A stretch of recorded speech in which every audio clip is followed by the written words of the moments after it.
Hello, and thank you for coming to watch my stay-at-home show. Uh, this is segment one.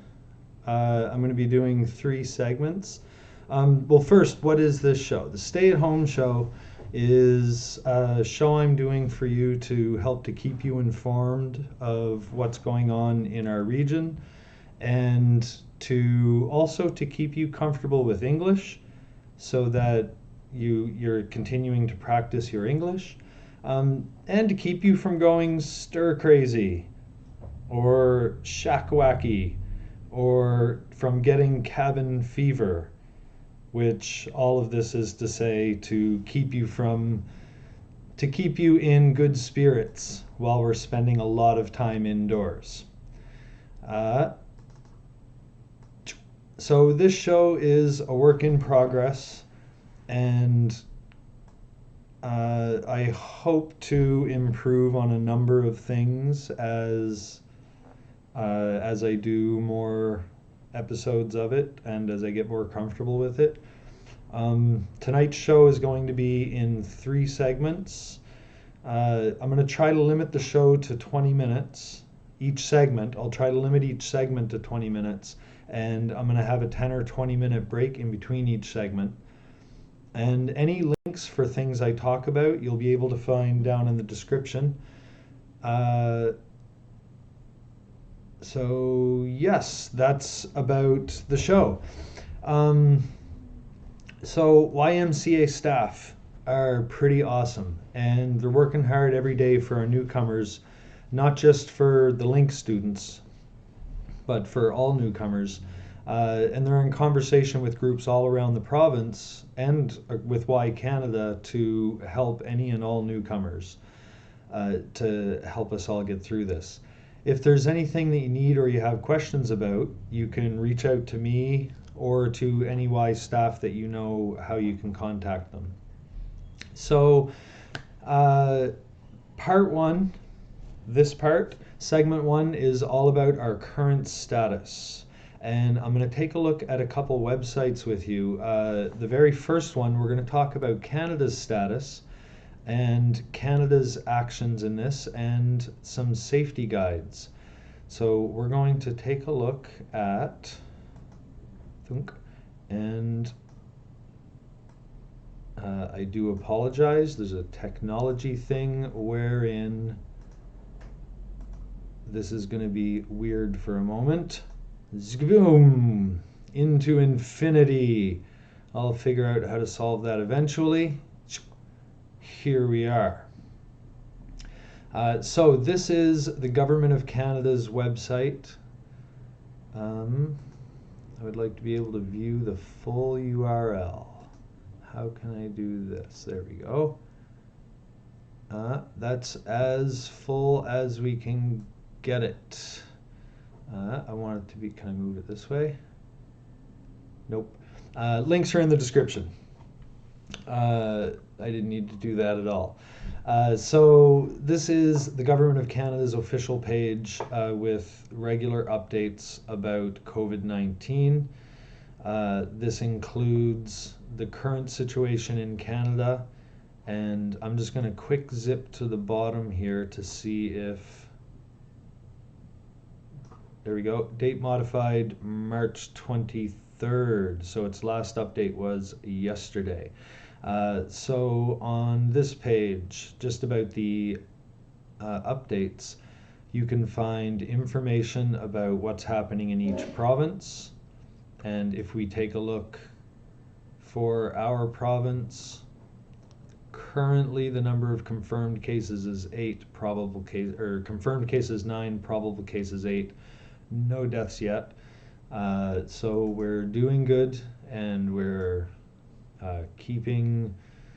we're following proper procedures to keep ourselves well.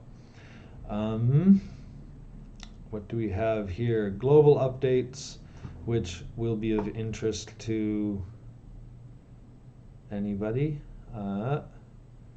Let's see.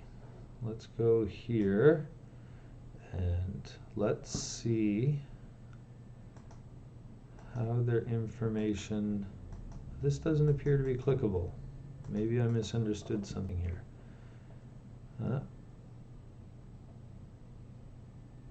Oh, this is just what other countries are reporting cases. Okay, so this is probably a list of every country. Risks to Canadians. There's all kinds of information here. But what I am keenly interested in on this page, I will have to bring my script up here for a second, is what do we have for the other sections? Being prepared. Being prepared as individuals, for communities, for schools and daycares and workplaces. In Canada, our healthcare system is prepared for this situation. Serious health threat, and the situation is evolving daily. Things are changing regularly. This is so far repeatedly circulated information. I have a lot of information that I'm looking over today on each segment, so I won't be going into a lot of detail with any of them.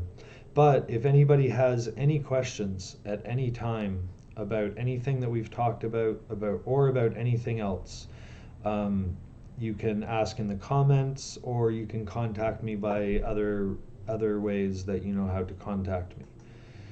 We have here travel advice. That one is kind of, we say, a no-brainer. That's one that everybody should be very aware of at this point. No unnecessary travel, and auto-quarantine yourself after any travel if it is unavoidable. Symptoms and treatment. We have symptoms, what to do if you become ill, diagnosing it, treating it, and about it. Now this page, I think, is a pretty important page because there is a lot of information available about wrong things to do for how to treat this, or about wrong diagnoses. So this is good. The assessment tool. Excuse me. That is not the plague. So the assessment tool. This is a tool that I'm going to be looking at a little bit later. But let's see. Is it here? We're going to come back to this window before we move on, but I'm going to be talking about self-assessment tool a little bit later. Let me just take a look at the script to see precisely when. I'll be talking about the self-assessment tool in segment 2, and so we're just going to make a mental note that that is here and available. What to do if you become ill. Isolate yourself at home. If you already have illnesses, visit a healthcare professional or call your local public authority. Tell them your symptoms and follow their instructions. Yes, because I'm sure that if you have other illnesses before you became ill with COVID-19, then you may want to do more than just isolate yourself at home. But isolate yourself nonetheless. What do we have? Diagnosing coronavirus. This is to be done through a healthcare professional and laboratory test. You cannot do it by holding your breath or by checking some other thing that people say that you can check with. Treating coronavirus. Most people with mild coronavirus illness will recover on their own. And so this is the concept of the shield wall, which means that if, like, I will survive coronavirus fine if I get sick. But if I get sick, then all my neighbors are going to get sick, and the people that they live with are going to get sick. And so I have to do my best to not get sick for the sake of the people who will not be okay. self-monitor, consult your healthcare provider if you are concerned. At this time, there is no vaccine. There is no vaccine. There are multiple countries working on testing, and there are probably some things that maybe are promising, but certainly don't try to take, just be cautious about the advice that we receive. There's a lot of bad information going around at this time. So going back to the top here, symptoms and treatment, information for healthcare professionals, awareness resources. What does this mean? Printouts, infographics, which is just good printouts about many different things. This is pretty cool. Social distancing, that's the popular buzzword. Prevention and risks. How coronavirus spreads, preventing coronavirus, risk of getting coronavirus. False and misleading claims. We'll come back to that one later too. We're going to talk about that in segment 2 also. And Canada's response. How Canada is responding to COVID-19. Detailed information. I think we've got that coming up right here. Let's just take a look. Let's see. The outbreak of COVID-19, the illness caused, the Government of Canada has created the infrastructure to respond. Collaboration. Okay, there's a lot to read here, and I am not going to read it because there is much to cover. There is much to cover. Economic and financial support. We will be talking about this as we go along also. That will also be coming up. Let me just double check. That will also be coming up in segment 2. We will be talking about how people can be supported during this crisis. Support for Canadians abroad. There is lots of information to find here.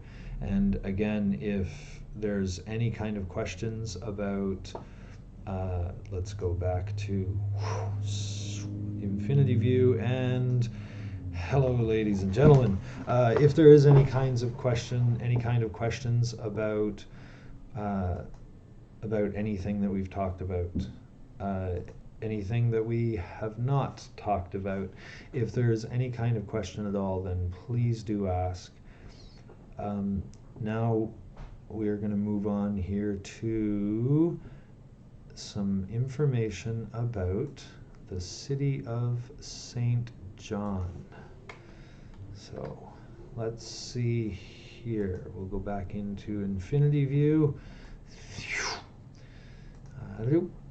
And here we have the City of St. John's Public Safety Services website about coronavirus.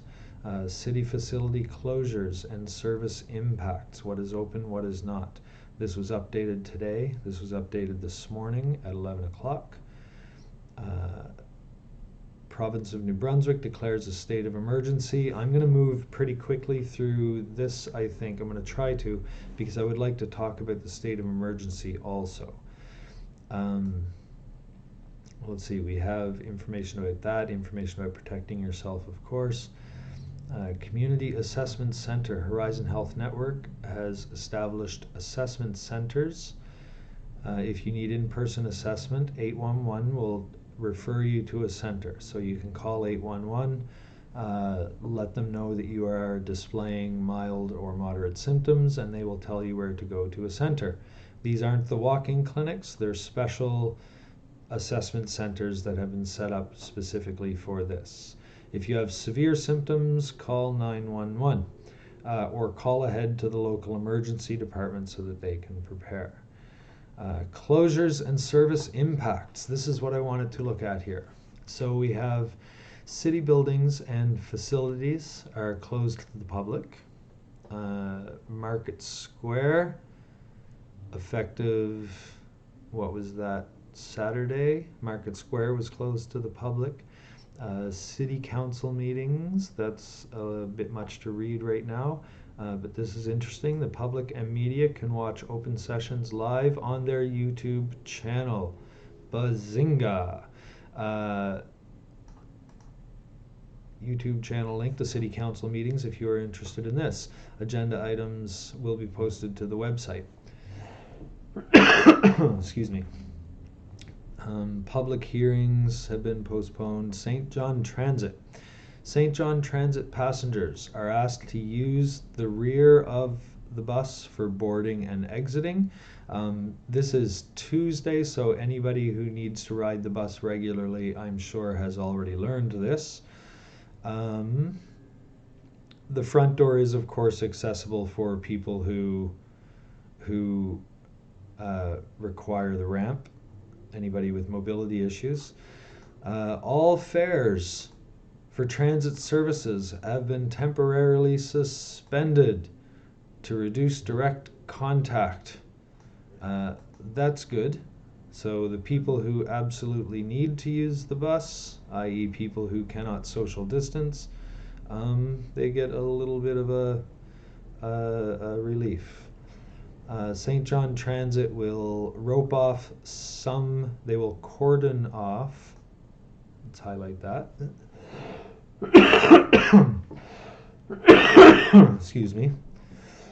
Excuse me. Have a drink.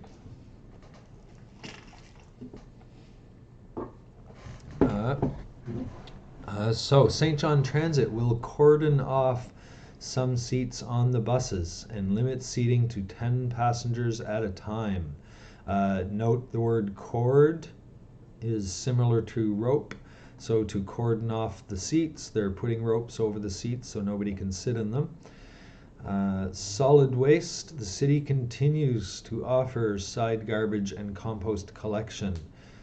So if you use city services for that, that will not be interrupted. That's an important health issue anyway. Bulky item pickup service has been suspended. So if you need to throw out that couch, then maybe just wait a little bit. This is a good season for couches anyway. Playgrounds, parks, and trails remain open for people to visit. I would say two things. First, if you're going on a trail, you're going out in the woods, you're not around people, in my opinion, that's going to be better than staying in the house. But parks like Irving Nature Park, I believe that all national parks are closed. You cannot go to national parks. I don't have the source for that information right in front of me, so I'm not 100% sure, but I have maybe 99% certainty. So no Irving Nature Park. Rockwood Park I don't think is a national park, but it's not, there's quite a few people going to Rockwood Park, and so I would stay away from groups of people. And playgrounds especially remain open for people to visit, but playgrounds, like if a kid gets sick, this is why we close schools down. We close schools down because kids are when they're playing together, when they're in school together, they're just so close to each other and there's so much contact and they're touching so many things that they're going to spread things quickly. So I would recommend against playgrounds maybe, unless you're sure that it's not very often used. I don't want to undercut trust in the government information, but moving on. St. John City Market remains open for groceries and takeout meals. Not all stores in City Market remain open. I think that it's on a store-by-store basis. I went there for a particular store that I was very sad was not open. Enhanced precautions and cleaning measures are being carried out in the market daily. As of March 24th, These are hours of St. John City Market. Aha, so there we have. These are things in or near St. John City Market that are open and they're changed hours. St. John parking enforcement is not considered an essential service. We ask that all motorists continue to respect our parking bylaws. Oh, that's an interesting announcement to make.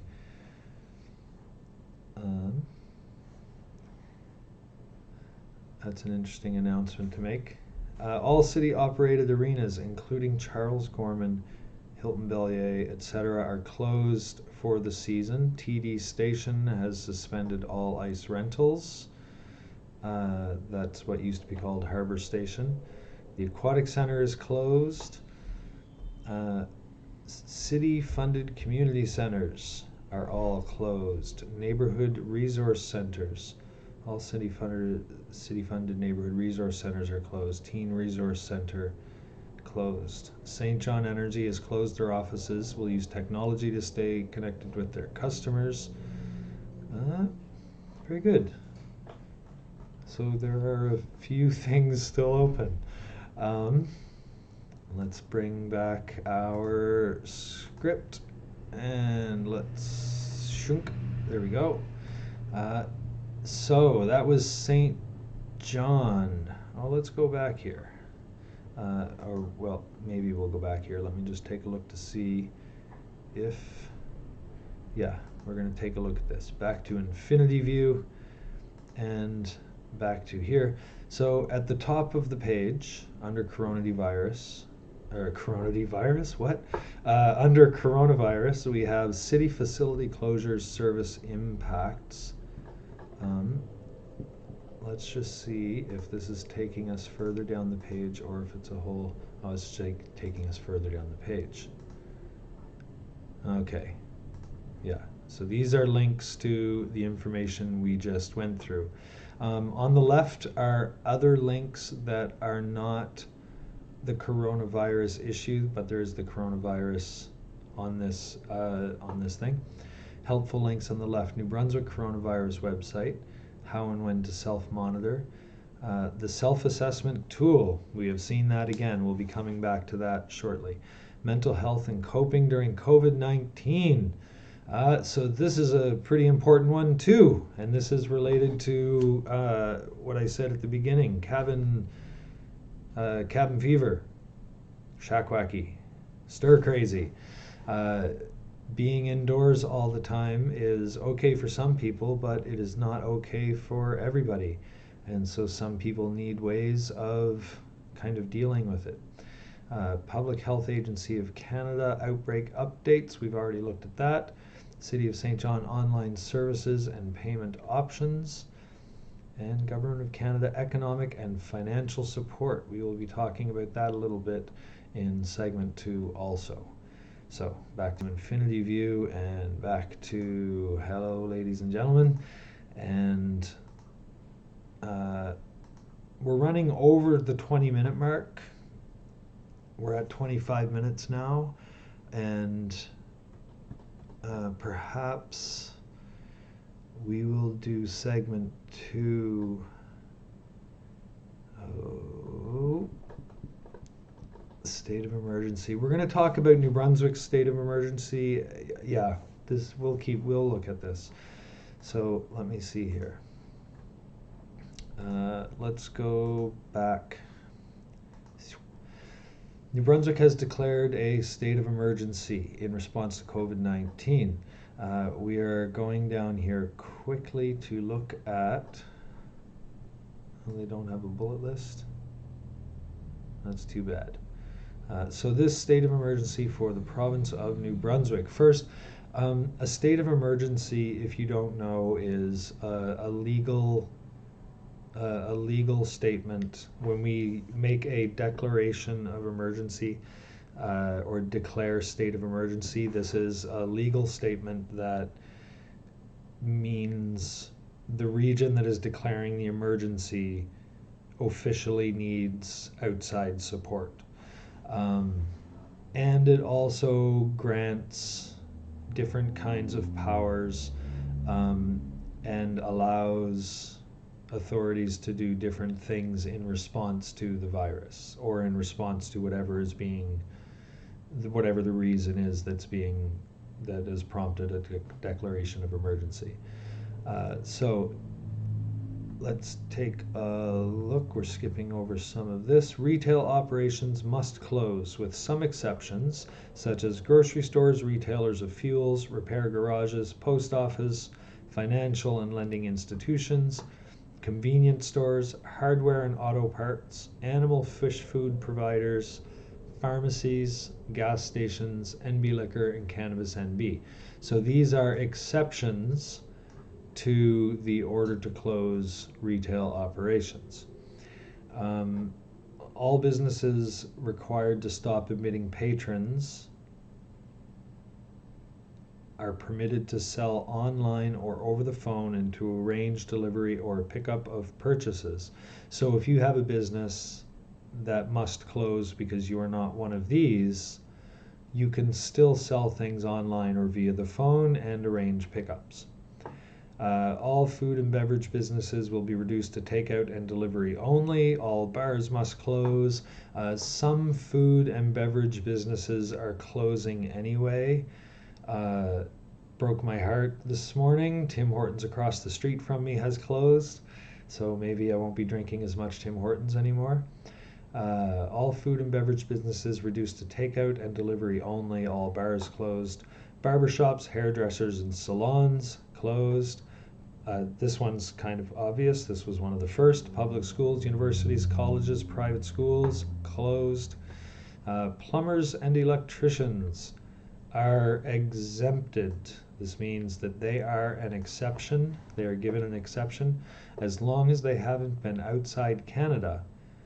And of course, if they've been outside Canada, they must self-isolate. So plumbers and electricians are essential service. Dr. Jennifer Russell said she supports this. Yes. Stay home if possible. Maintain social distance of 2 meters. It will allow us to avoid a dire situation. What about enforcement? What about enforcement indeed? I hope people will follow these suggestions for the most part.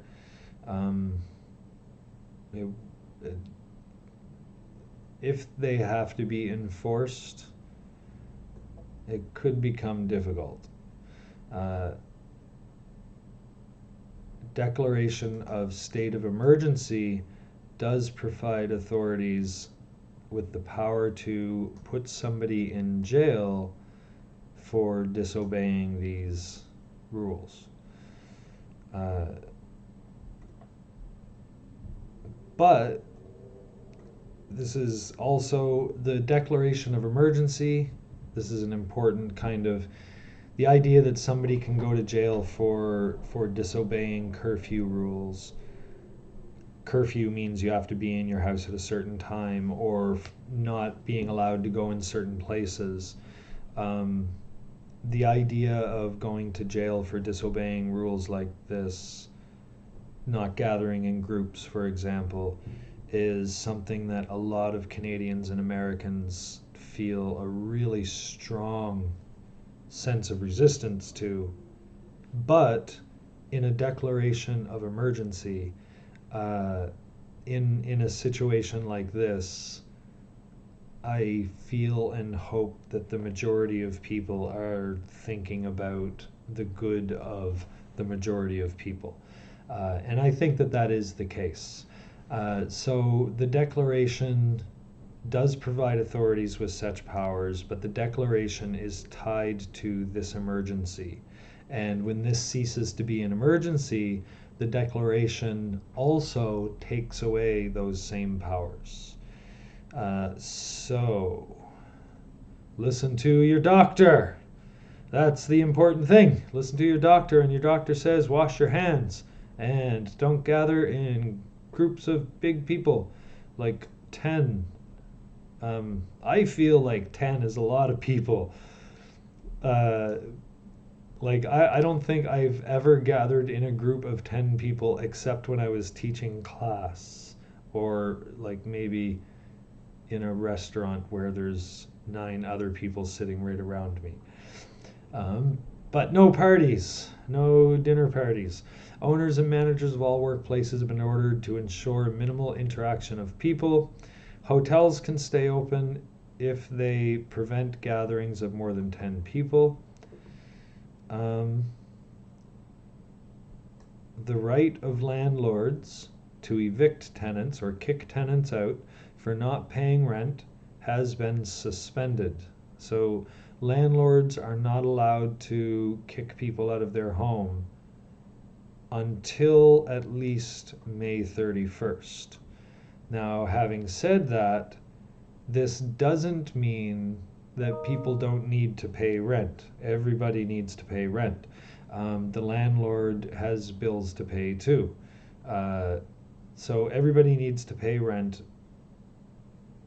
But if you are in a difficult situation and you're already kind of at the edge of a more difficult situation, the landlord does not have the right to evict tenants until at least May 31st. All licenses, registrations, certificates, and permits that are still valid as of March 16th are valid until March 31st unless suspended by a court, unless the court takes them away. Clinic picture uncertain. Provincial park. Aha! I knew I saw this information. Provincial parks closed. This includes the 3 provincial parks, which are usually open during the winter months. Provincial parks. What about national parks?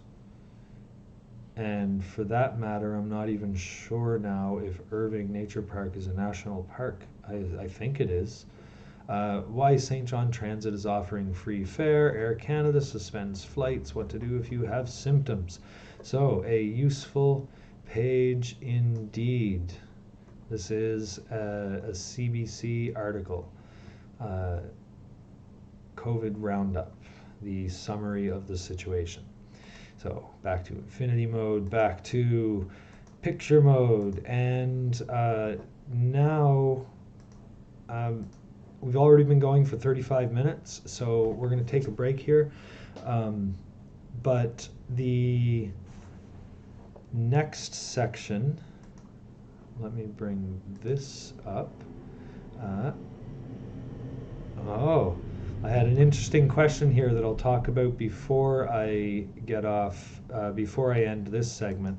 But I am going to end this segment with that story. I was going to talk also about what will happen if Canada declares a national state of emergency and what that means for just life in general. But we've been going for 35 minutes already, so we're going to not do that story. Perhaps I'll do that tomorrow. Taejun has asked, are you willing to wear a face mask when you go out? And what do you think if you met some wearing it in public? It's a very interesting question.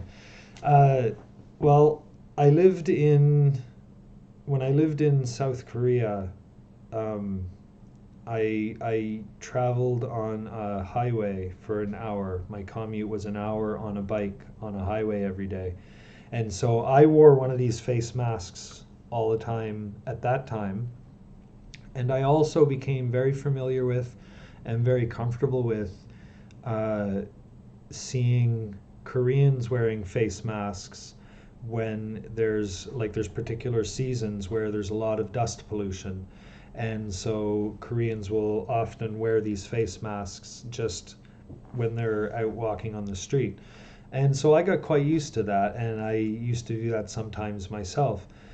But in relation to coronavirus, there's a lot of information that's going around, and there's a lot of conflicting information. But it is my understanding that the benefit of wearing a face mask mostly is if you are infected with coronavirus, it keeps you from spreading it. So that's one factor in my thoughts on it. Another factor in my thoughts on it is that coronavirus doesn't float in a cloud. It travels, and in particular, I don't remember the particular what they named the virus now. SARS-CoV-2, I think, the virus that causes COVID-19, which we can say coronavirus for shorthand, but that includes other diseases too. But this particular disease, it doesn't travel in like clouds in the air. It has to travel through either like body liquids or through contact with things. And so if you're keeping a reasonable distance from somebody, you're not going to, and as is recommended, 2 meters. If you're 2 meters away from a person, then you're not at very much risk of contracting anything. So not sure if I think that it's more beneficial from spreading it than from catching it. And also, I think that the distancing measures, if we follow the distancing measures properly, then that should be enough. And then the second part of the question is, what do I think if I see somebody wearing it when I'm out in public? It kind of depends, really. If I see a newcomer wearing one, and especially if I see somebody from Northeast Asia wearing one of these masks, I almost don't notice. It feels very natural to me. It feels like a very natural piece of clothing. But maybe if I saw somebody that I knew who grew up locally, who grew up here in St. John with me, or somebody that I just know has grown up around here, if I saw somebody such as that wearing one of these masks, it might seem a little strange to me. It might seem a little funny, but I don't think that I wouldn't make like a judgment about the person for wearing a mask because they were trying to stay safe. I would make a judgment about somebody who is doing foolish things that we know are unsafe because they think that all of this is foolish or something. I mean, people need to not be afraid of this, because when we're afraid, we can't act as well. But we also need to not be foolish about this and get into parties of 20 people or go to, I'm out of examples, but people need to not be foolish about it. So that's it for segment 1. We went 40 minutes. That was twice as long as I hoped. But those of you who have spent time with me in the classroom are probably pretty aware of how good I am at watching time limits. Segment 2 is going to come up at about 6 o'clock, at 6 o'clock. And in segment 2, I will be talking about, give you a little preview. In segment 2 is going to be all about looking out for you. So in segment 2 at 6 o'clock, I'm going to talk about Canada's online assessment tools. I'm going to talk about emergency benefits, financial benefits, and how to apply for them. I'm going to talk about some COVID-based scams, some ways that people are trying to steal from people during all of this. And I'm also going to talk about ways that people in our local community are doing things to help everybody, to help anybody who needs help.